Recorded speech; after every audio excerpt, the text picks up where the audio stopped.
வணக்கம் மாணவர்களே. இந்த வீடியோல நம்ம என்ன பார்க்க போறோம்னா, குடுத்திருக்க இந்த கோவைகள சுருக்கும்போது நமக்கு விகிதமுறு எண் கிடைக்குமா? விகிதமுறா எண் கிடைக்குமான்னு பார்க்க போறோம். விகிதமுறு எண்ணுனா என்ன? விகிதமுறா எண்ணுனா என்னன்னு நீங்க இங்க ஞாபகப்படுத்திக்கிறதுக்காக சொல்றேன். உதாரணத்துக்கு xங்கிற ஒரு விகிதமுறு எண் எடுத்துக்கிட்டோம்னா, அத நாம 2 முழுக்களின் விகிதமா குறிப்பிட முடியும். அத நாம m/nங்கிற வடிவத்துல குறிப்பிட முடியும். அதே விகிதமுறா எண்ணாக இருந்ததுன்னா, அது நம்ம 2 முழுக்களின் விகிதமா குறிப்பிட முடியாது. சரி, இப்ப நம்ம இங்க குடுத்திருக்க ஒவ்வொரு கோவையா பார்க்கலாம். 9 கூட்டல் வர்க்கமூல குறியீட்டுக்குள்ளார 45ன்னு குடுத்திருக்காங்க. இங்க 9ங்கிறது விகிதமுறு எண்ணு நமக்கு நல்லாவே தெரியும். இது நம்ம 9ன் கீழ் 1ன்னு எழுதலாம். இல்லைன்னா 18ன் கீழ் 2ன்னு எழுதலாம். இல்லைன்னா 27/3ன்னு கூட எழுதலாம்.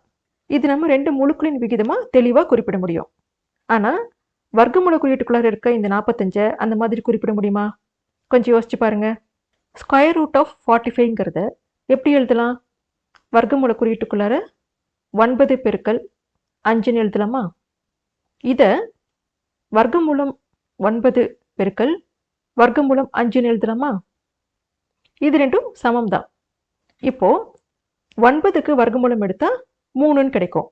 அப்போ 3 பெருக்கல் வர்க்கமூலம் 5. அப்படின்னா 9 கூட்டல் 3 பெருக்கல் வர்க்கமூலம் 5. இங்க வர்க்கமூலம் 5ங்கிறது முழு வர்க்க எண் இல்ல. இது ஒரு விகிதமுறா எண், இர்ரேஷனல் நம்பர். ஆனா 3ங்கிறது விகிதமுறு எண். ஒரு விகிதமுறு எண்ணையும் ஒரு விகிதமுறா எண்ணையும் பெருக்கினோம்னா நமக்கு என்ன கிடைக்கும்? ஒரு விகிதமுறா எண்ணு தான் கிடைக்கும். அந்த விகிதமுறா எண்ணை 9ஓட கூட்டினா என்ன கிடைக்கும்? அதாவது ஒரு விகிதமுறா எண்ணை ஒரு விகிதமுறு எண்ணோட கூட்டினோம்னா என்ன கிடைக்கும்? ஒரு விகிதமுறா எண்ணு தான் கிடைக்கும். அப்படின்னா இது முழுவதுமே விகிதமுறா எண். சரி, இப்ப நம்ம அடுத்த உதாரணத்தை பார்க்கலாம். தொகுதியில வர்க்கமூலம் 45ன்னு கொடுத்திருக்காங்க. பகுதியில 3 பெருக்கல் வர்க்கமூலம் 5ன்னு கொடுத்திருக்காங்க. இப்ப நம்ம இந்த தொகுதியில இருக்கிறத கொஞ்சம் மாத்தி எழுதிக்கலாம். வர்க்கமூலம் 45ங்கிறத வர்க்கமூல குறியீட்டுக்குள்ளார 9 பெருக்கல் 5ன்னு எழுதிக்கலாம். பகுதியில 3 பெருக்கல் வர்க்கமூலம் 5. இதை மறுபடியும் எப்படி எழுதிக்கலாம்னா, தொகுதியில் இருக்கிறத வர்க்கமூலம் 9 பெருக்கல் வர்க்கமூலம் 5ன்னு எழுதிக்கலாம். பகுதியில் 3 பெருக்கல் வர்க்கமூலம் 5ன்னு எழுதிக்கலாம். இந்த வர்க்கமூலம் 9க்கு வர்க்கமூலம் எடுத்தோம்னா 3. அப்போ 3 பெருக்கல் வர்க்கமூலம் 5 பகுதியில் 3 பெருக்கல் வர்க்கமூலம் 5ன்னு கிடைக்கும். இது ரெண்டையும் வகுத்தோம்னா 1ன்னு கிடைக்கும்.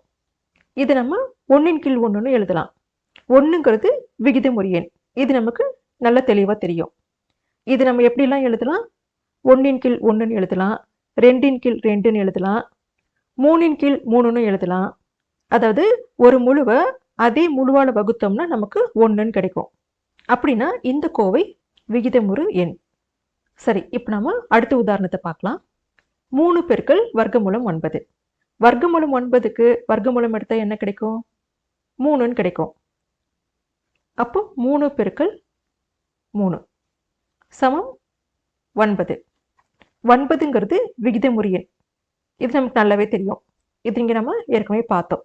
இது 2 முழுக்களின் விகிதமா நிச்சயமா எழுத முடியும். எப்படிலாம் எழுதலாம்?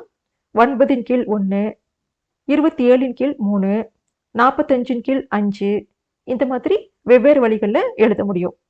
அப்படின்னா இந்த கோவையும் ஒரு விகிதமுறு எண் தான். விகிதமுறு எண். சரியா?